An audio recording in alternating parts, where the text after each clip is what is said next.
NeuroFlow is a veteran-founded healthcare technology and analytics company providing military and government organizations with real-time, individual, and population-level health insights in order to increase individual effectiveness, readiness, and overall wellness.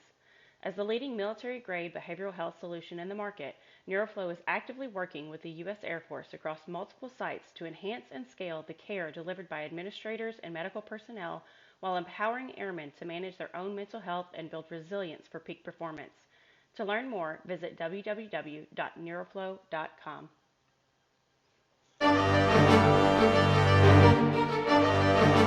Welcome to Veteran Trash Talk Female Warrior Edition. I am your host, Leah, and I'm so excited to have Laura with us today.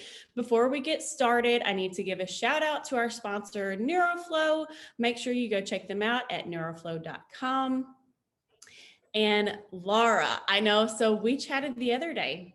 Yes. And there's so much that we need to talk about, like so much to talk about, because you have dealt, especially dealing with military trauma. I know generally we kind of keep it to sexual trauma, but that's not all there is. And I feel like you have a story for everything. I checked the boxes.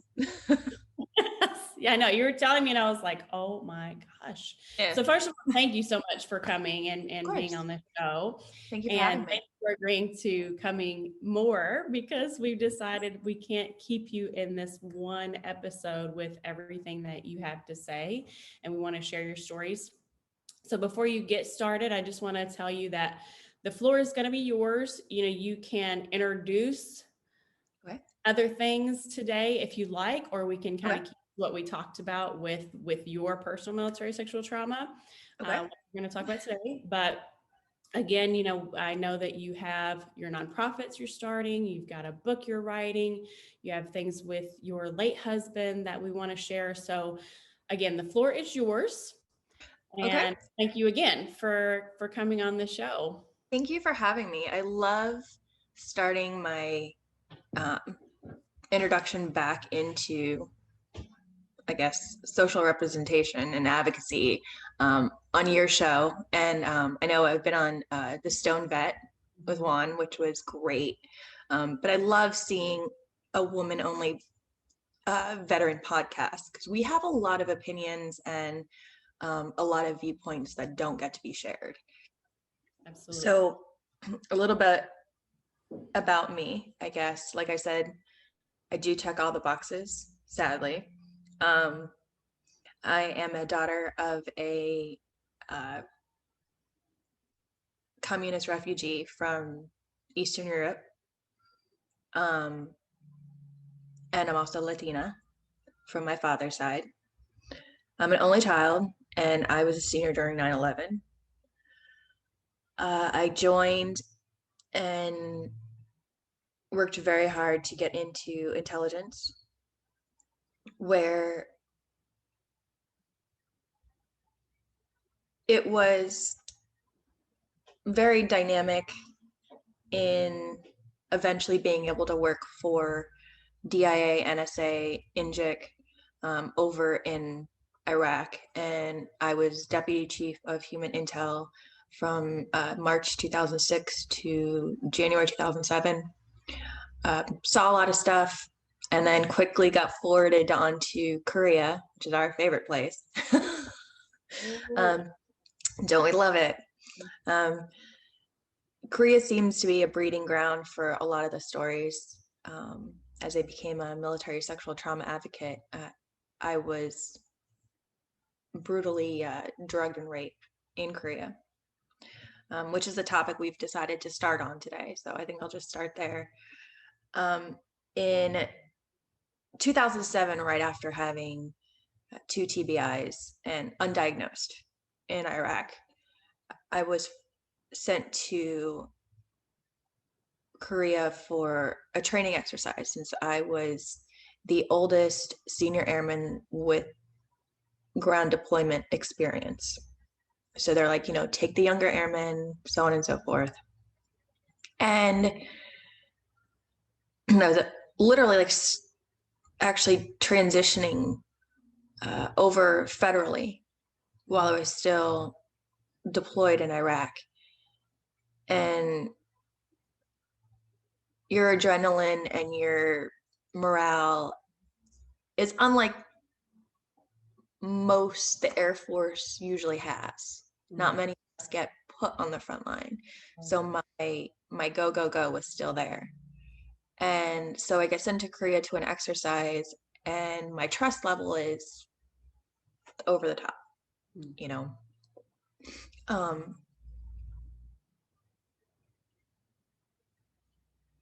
So you didn't have any issues whatsoever in Iraq as far as like your unit, you know, having your back, or So I was an individual asset. I wasn't necessarily attached to another unit. I didn't have people I was deployed with there. I was directly assigned to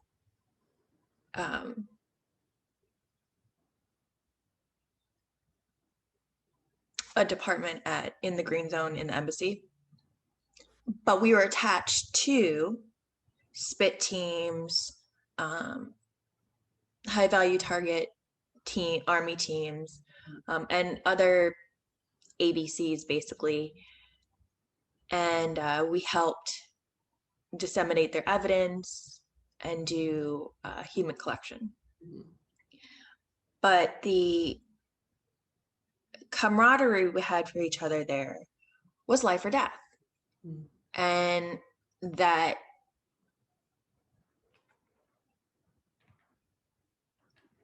got very blurry with individuals who had never experienced that, right, and took advantage of it. So where I put blind faith in one of my airmen and accepted a drink that had something in it. In Korea. And immediately ended up in the bathroom vomiting. I won't get into the whole story because it is very triggering. But later on, he did come to my room after I got safely to my room, where a fight ensued, an assault ensued, where he beat the back of my head into the entertainment center in the military room. That was not even 5 hours, not even 3 hours maybe after the assault happened. The hotel was actually renting out to another couple, and the couple had gotten the keys and came back down to the lobby and was like, there's blood in the room and the bed, like all this, because there was. And they're like, something happened. They're like, oh, they're like, yeah, that's the room that there was just assault in. Like, this is the kind of, yeah. And so as somebody who worked in evidence collection, my mind was blown. But I apologize.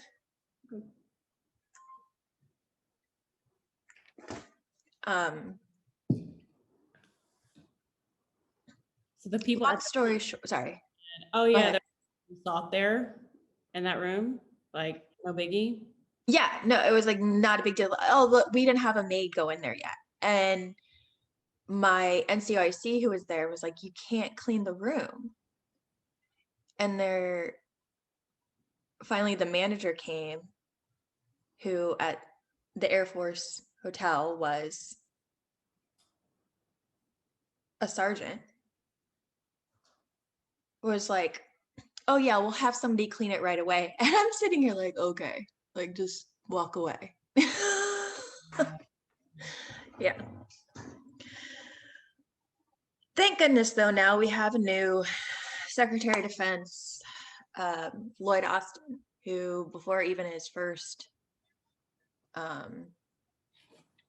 press briefing had to deal with a social media nightmare when it comes to MST, I would say.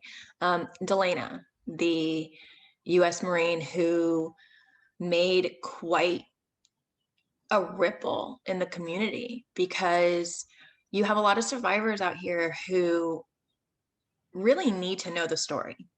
We need to know, because she got so much attention and so much protection, which rightfully should. That's what the Ruthmore Act back in 2013 was established for, is that she can have protection during any type of MST, which does cover harassment and assault. But there's rumors going around, and it's, it's a secured investigation of whether it's something that has to deal with the 2018 Revenge Porn Act, whether this is a issue about strictly photos, or is this about a hands-on assault? And the reason why the victim community is very upset right now is because this got the attention of the Secretary of Defense. Okay. Should it? Sure. And it's great that it's keeping our issues relevant. But the problem is that without a standard of, how am I going to put this? Without a standard of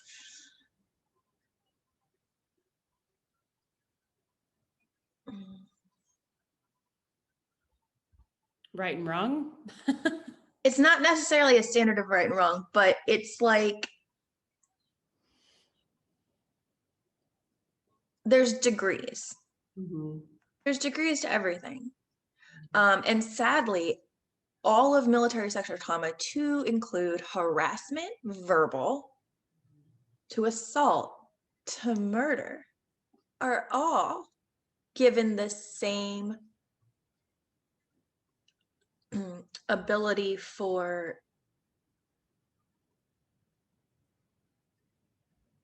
the commander to set either a slap on the wrist to death. Like literally, those are his parameters. And again, going back to the old ways of ruling people, I get what King George III's framework of how commanders are supposed to be, the hierarchy, and in lords and dukes. Taking their power away from them is not something that the Joint Chiefs want to do still to this day. But it's something that congressmen and senators have been pushing since 2007. There is talk about removing the investigation and the sentencing to CID, which is okay, but the concern is the level of crossover. Right. So, well, and I worked with CID in the military, and they're very young. They don't have since I was counter intel, you had to have been in for a while and apply to be in there, so that you have a certain level of maturity and leadership already under your belt before you can be an agent. And CID doesn't have that. You can come in straight off the street. Right. You got a year or two, and you're there to make it a good environment for everyone, especially your commander, whether that be your direct commander or your base commander. Exactly. And these are all things that sadly the civilian community doesn't understand.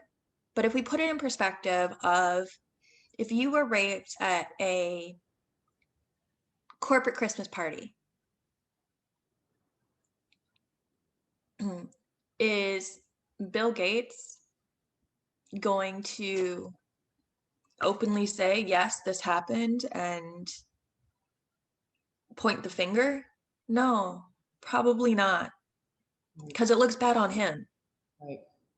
So it doesn't make sense. Yes, we sign a dotted line and we become the property. But then if we're standing on that rule of thumb, let's go back to the fact that this poor Marine started a OnlyFans account. Is that going to come back and bite her in the ass? Right. Very possibly. For many reasons. I know as a victim myself, I would never put myself out there. It took me years and years to just even put makeup back on. And it's the same thing for most victims. We don't want to be seen as wanted. Right. We don't want to be desired by anybody.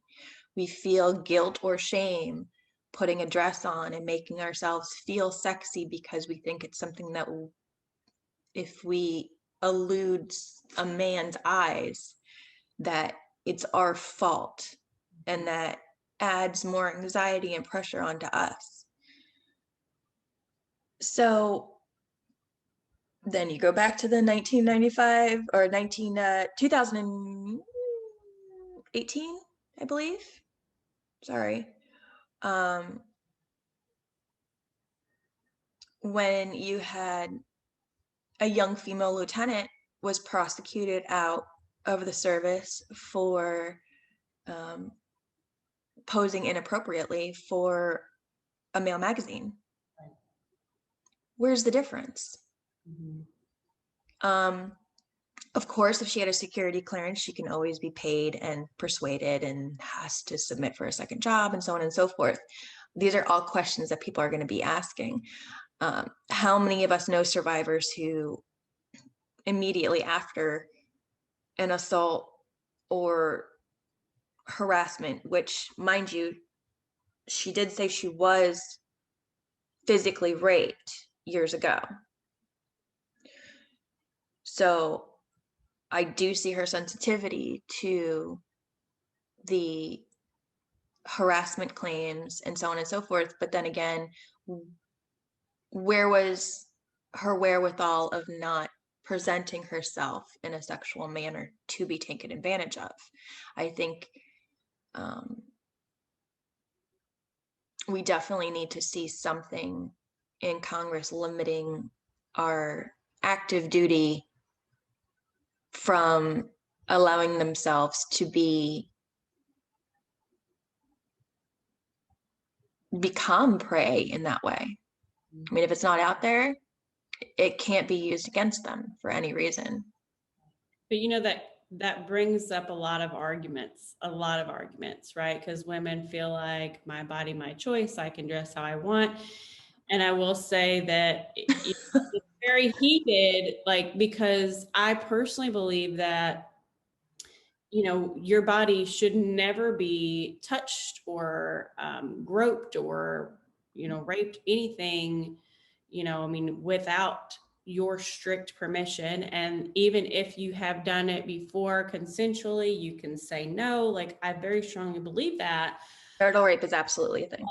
Also believe that, and talking about women in the military especially, because it's, you know, things are different in the world now, but women in the military, especially when you start putting things out like that, you know, you're taking away that professionalism that we strive so hard to be seen as. Like, we are professionals, we're warriors.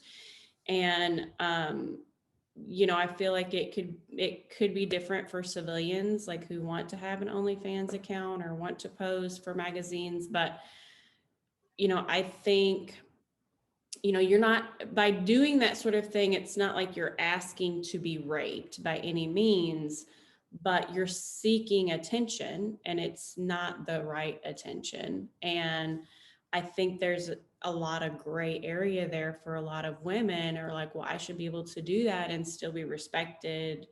And that's just goes against how our DNA is, you know. That's my thoughts. Like, what It's the same. I mean, it's the same idea as,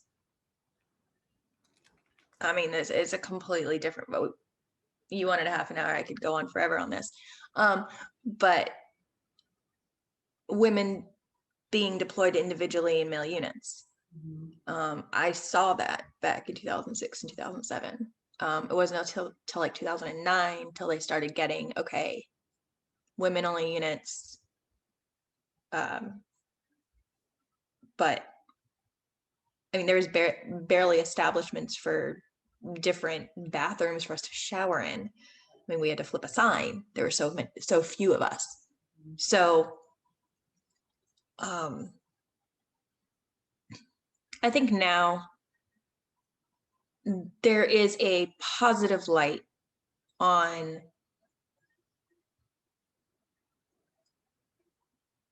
female in the military's plight. They're finally being noticed. From like what, 1952 was the first ever military sexual anything. Has taken a while, yes. But I think they're still trying to level out the scales. You know how everything happens. They're not going to try and fix everything right away. They're going to go overboard. And they're going to have to lean it back a little bit. But what do you think are the things that hinder our progress there? Like,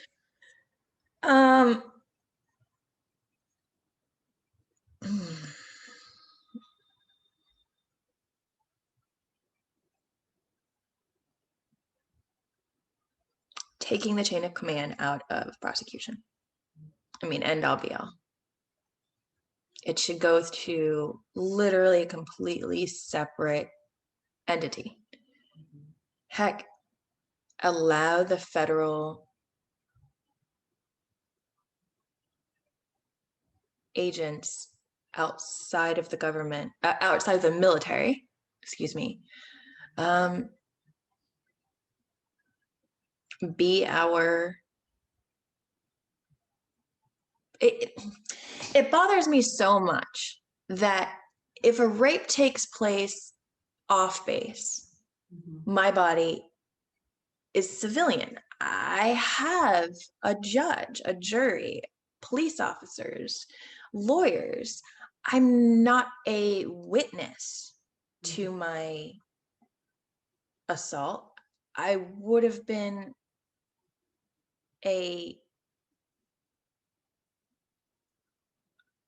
excuse me, what's the word I'm looking for? Not defendant, but I'd be able to prosecute. I could have some representation. Thank you. Whereas on base or on a boat or on a deployment, your body is theirs. You're a witness now.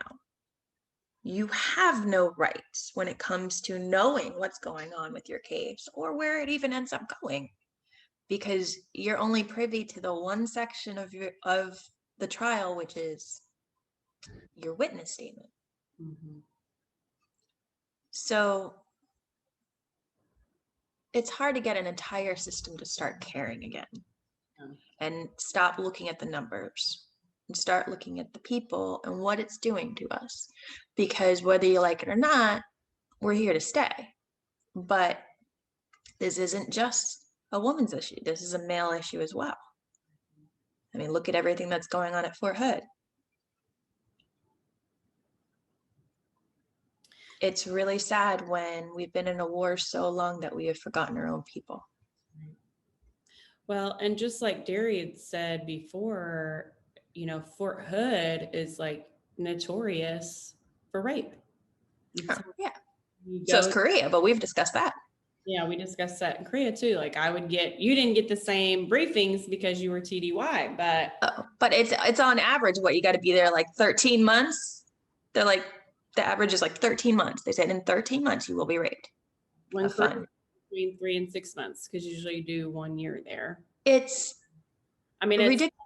they just, and of course I was there. I was in Korea 2007, 2008. So hopefully things have changed, but it was just like, hey, this is the norm. Just prepare. You're going to be raped while you're here. And you're like, what? Yeah. Like, that makes no sense. And then if somebody says that, like I spoke up and said, excuse me, why is that an issue? Oh, it's just the alcohol. I don't think so. Whatever, yeah. That soju. Oh no, it's the stuff that you put in the soju that kind of you can get everywhere behind the bar, like the bartender sells it.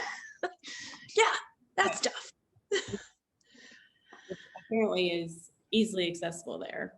Very much so. But because that happened to me. I think I was date raped at least twice there. But the first time, I mean, not date raped, but had the drug put in my drink twice. The first time I was with somebody I trusted, thank God. Good. He was drugged as well, and it got. Oh no! He was like, because we were like, why do we feel so bad? And yeah, it hits pretty hard, pretty quick. Yeah, it's insane. So, but I want to ask you this, and I'm going to throw it on myself and then see what your opinion is about this. Like for me personally, my career, it was like started in AIT, my first AIT, because I went to 3, of being like harassed and berated and talked down to, and having superiors talk to me in a sexual manner, which I was like, and it just continued. Like everywhere I went, it was some sort of, oh, hey, so you give me a boner. Or, I told you I didn't get promoted I was an E4 for 4 years and E5 for 5 years because I checked all the boxes. I did all the steps. And then I would say, okay, like what else do I need to do to go to the board? And they would say, oh, you know what you need to do. And so I didn't. But I feel like, all that over time, especially having been removed from it for so long now, I've been out almost 8 years. I knew at the time that I had developed a second personality to really, like, I was still me, but I was just a different version of me in uniform just to get through it, to get through my day, because I honestly could not see a different future for myself. I mean, I was a college dropout. I was already divorced once. I had like a crazy amount of debt. And I was like, this is my life, so I just have to deal with it. And I didn't see a different future for a long time. And so I developed this like really angry, I was so angry and bitter, but at the same time, I fell into the trap of talking like one of the boys, like talking dirty, making silly, bad jokes, berating myself, and, having that personality, which felt like me, right? Felt like it was me. And I was like, but really I was miserable. And it was just who I'd created to just get through it because I knew I was going to be talked to that way.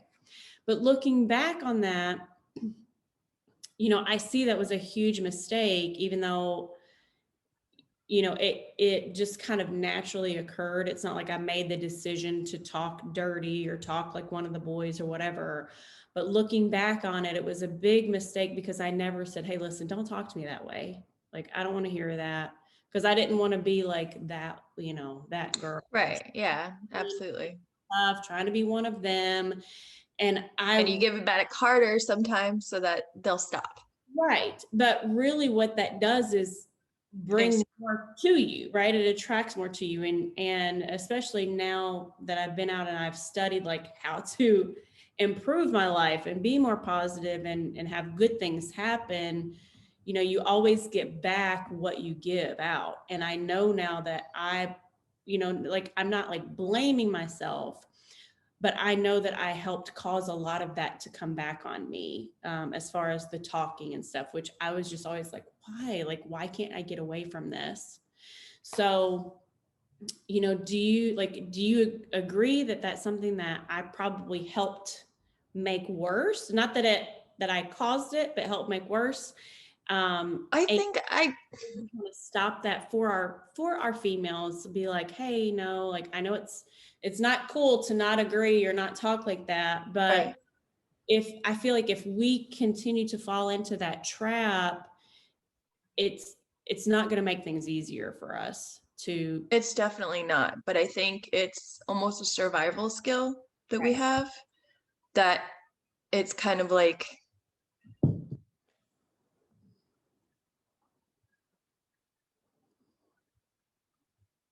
a wolf putting on sheep's wool to blend in. Right. It's more or less, you don't want to be the one they're verbally attacking or want to be desiring or talking bad about. So you get on their side in the boys' club. All three of my husbands were mechanics. I know what you're talking about. And literally, as you were saying that, I was going through my head. I was like, wow, I did that too, to a certain extent. I did. But I always shut down when it became negative towards me.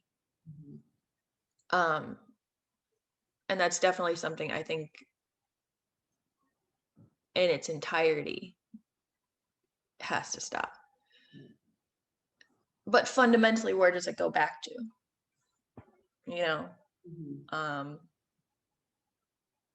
You put a group of people together who are trained to, break stuff and kill people, and do it at the best level as they possibly can.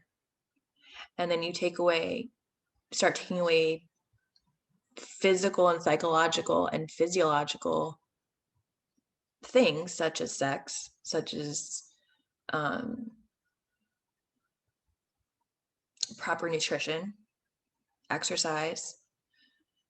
Sorry, No, you're fine. but like, I love that you said that, because everybody always sees the military as like these superhuman almost, and it's like, we're so unhealthy because Seriously, do you know why we burn out at 40? Is because we burn our entire ability, our lifespan. We crunch it down to about a 10 years period where we're like superhumans. After that 10-year period, I'm more broken than a 70-year-old some days. and then I'm sitting here like, ow.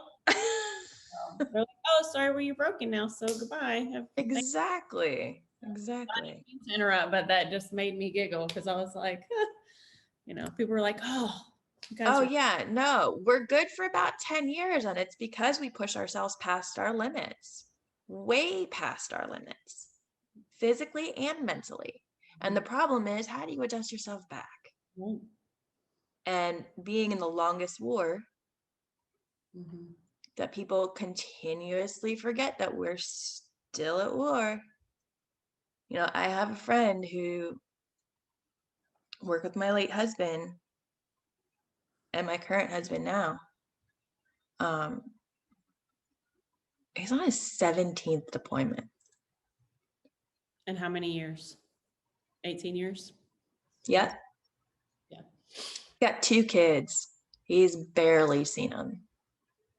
And I'm just like, that's another thing that I hope in the next couple of years, working more with congressional aides and their constituents left and right, is to hopefully tag on a bill somewhere to reduce the ability for individuals to deploy more than 4 times. Honestly, I'd love to do it in the namesake of my late husband. He was 6 desert deployments, but 10 on top of that for austere missions. Mm-hmm. And I believe after 4, adjusting back to a civilian life becomes impossible, if not almost impatient. Wow. And sadly, that's what it took for me twice, because of everything that has happened. And I know a lot of people are scared to say, yeah, I went and physically got help, but there were days where, after I got back, I couldn't get out of bed for 3 months. 3 months, and that was after I was injured and raped. When my husband died, who was my high school sweetheart, I don't remember much of the year, to be completely honest. But through not avoiding it, through working through it and getting different types of help, it's not just one type, which is the biggest part of our new nonprofit that we're going to be starting, is helping connect veterans with resources that are already out there to figure out what helps them specifically, because they're out there. A lot of people just don't know where to look, where to find them. They get frustrated. They don't qualify. So we're trying to take out the guessing work. So once we do go live, which we're not up yet, we're still waiting for paperwork. Thank you, COVID. But yes. Do you have a name for your nonprofit yet? Or it is Command and Control Foundation. Yes. I love that, Laura, because I feel like, you go through, like, when you get out, and everybody calls it differently, like in the Army, it's called Acap. I don't know what it is in the Air Force, but actually I was denied that right to Acap, which is, it's kind of pointless anyway, because they just throw this information at you and you have no idea what they're saying to you. Yeah, your brain is so not into that last briefing, and so much of it goes in the garbage as you walk out. You're in for so many years, and they're like, oh, by the way, like, make sure blah, blah, blah, blah. And I almost really felt like they kind of trick you to, like, sign stuff to take more of your money and not sign stuff that would give you more money.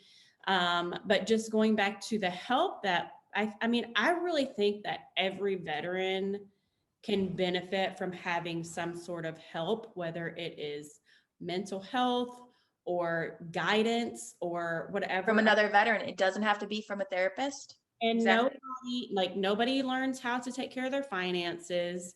There are so many different things. It's a rabbit hole I could go down. But even for me, like, having been in for 13 years, you really do get this brainwash of, like, well, if you ask for help, there's something wrong with you. Well, listen, there's something wrong with all of us, because first we joined the military and we stayed in it for however many years.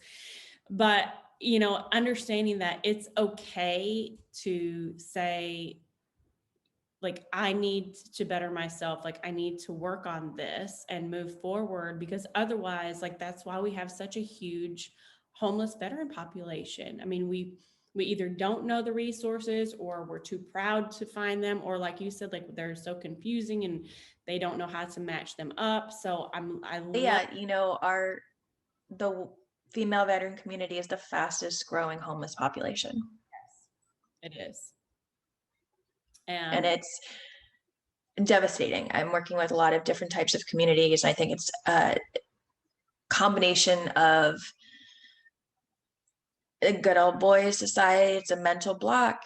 And if we can produce the ability for women to get back on their feet, I think we should. It's C2 eventually will be a physical retreat. It will be a physical place people can go to and reach out to each other and communicate with each other what types of services, nonprofits, equine therapy, music therapy. There's programs out there for female veterans to get them back on their feet and give them a full head to toe makeover with clothes. Just to give them the confidence to go back into society. And that's huge. Right. There are MST retreats in every state. You have to find them. It's just getting there and knowing. So, yeah. I love that. Do you have a timeline at all of when you're going to be going live with it? We would love to have our first event Veterans Day. We have something really big planned. I don't want to say too much, but hopefully by the next time I come back, I will have some better news. But it's very interesting. We are, MST now is the scourge of the military per President Biden. Thank you. I don't know how I feel about that. I feel like sometimes when we bring too much attention to something, they may go overboard again. But we have Congressman Spear and Gillibrand that's been pushing every day since Austin has been in the cabinet. So we'll see what happens. Yeah. That's really good. I love that. I mean, I do love we're getting recognized more. I will say though, because I just had a conversation and I have a call later today with a gal who, you know, she has been denied benefits and they're like saying that, you know, basically overlooking her MST, and hopefully that will come next, you know, because that's another thing. Like there are a lot of VA benefits that people either don't know or don't go for because they feel like, well, I'm fine, when you're really not fine. Because if you've had, you know, X amount of injuries or, you know, PTSD or MST, anything, like I personally feel like it's something you should look into. But the VA, I know, because they lost my records and you know, they aren't really taking that seriously as far as being able to compensate and take care of people full term in the long run with that. So hopefully that's something else that can come from this attention. Absolutely. It's, you know, MST it's, you know, ties in with PTSD. It's something that generally, like, you know, I want this platform to be able to share with women and the men that deal with it as well, that you can move forward in life and, you know, still do amazing things and turn your mess into your message. But it doesn't mean that it's going to go away. It doesn't mean that, you know, you're going to be like cured or healed. Like it's always there. It's always going to be part of your past. And there are ways that you can work through it so that you know, you're not completely broken, but that doesn't mean that there aren't going to be scars. And so I think that's an important thing to recognize as well, is making sure that we fight for the right for people to have that compensation and Absolutely. be aware of, like, if, you know, not just the compensation, but the mental health that comes along with that. And I do believe the ability to access different treatments. A lot of them are not covered right now, or they're overfilled. You know, COVID has done so much for so much, like it's put a lot of the platforms online, which has made some people more comfortable, other people less comfortable. Right. So then again, it goes back to what works for you. When we talk again, I'll definitely provide sites and resources for, if you want, we could do VA ratings and MST ratings. Yeah, and I can probably have Nick put that in the comments on like underneath this show as well, if you want to send those to me so that people Absolutely. can. But the important thing to me is making sure that you recognize, you know, you might be broken, but that doesn't mean that you can't move forward and still have an incredible life, but you have to decide to work on you. But Laura, what other message would you have to share with our listeners today about that? Honestly, everybody right now, because of COVID, is compacting everyone's depression and anxiety tenfold. And I know what it is to lose somebody close to me tragically. I know what it is to be injured overseas. I know what it is to be raped overseas. These are all things that I have fought to get through. And I wake up every single day and I look at myself in the mirror. I say, are you happy? Because if you just have this day, are you happy? Make it the best you can. Because at the end of the day, that's really all we have, is to be happy. So make something, remember yourself, remember your own mental health, and go out there and find what it is that makes you happy. Find the resources, find other people that enjoy things like you. And even if it's not physical, you can still do it through the internet. You can find adaptable ways to make yourself smile every day. I love that. I love that so much. So powerful. And that's where I started too. I mean, I was so angry and bitter and I was a miserable person when I got out of the military, and I had to make that decision. Like, am I going to live like this for the rest of my life? Or am I going to figure this out? And it's a long road. It really is. And everybody's recovery looks different. Not everything works. So you try something, it might not work. And then you try something else. Like, don't give up just because that one thing didn't work. So I really appreciate you, Laura. I'm really looking forward to sharing more of your story and what you're doing in future episodes. I'm so excited that you came here with me today. So thank you so much. And really great to be on. Oh, sorry. Go ahead. Go ahead. So for our listeners, if anybody who does want to connect with me one-on-one, I'm on Facebook, Instagram, and TikTok. Not knowing what I'm doing over there, just look for Leah B.E. Day, Leahbeday. I'm happy to chat with you or connect with you and help in any way that I can. And once again, just want to give another shout out to our sponsor, NeuroFlow at neuroflow.com, which is really doing amazing things for behavioral health within the ranks. They're working one-on-one with Air Force, actually. And we want to get them more hand in hand with the other branches of the military to help our service members with their mental health. So thank you to NeuroFlow. And Laura, thank you so much. Again, looking forward to having you in future episodes. There's so much to talk about. There's so much more. Thank you so much. And I will talk to you soon.